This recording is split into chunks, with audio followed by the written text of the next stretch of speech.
miskiin baa tahay luqadda Englishka maxaa lagu dhahaa you are poor tuugsade ayaa tahay luqadda Englishka maxaa lagu dhahaa you are beggar anigu miihi tuugsade adiga oo kala ah I am not a beggar like you eraygan poor iyo eraygan poor labaduba waa isku dhawaq laakiin waa kala macno waana kala qoraan POOR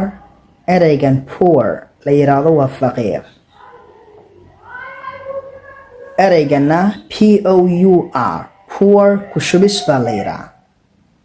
kushubis she poured the water on me biyaha ayay igu shubtay poor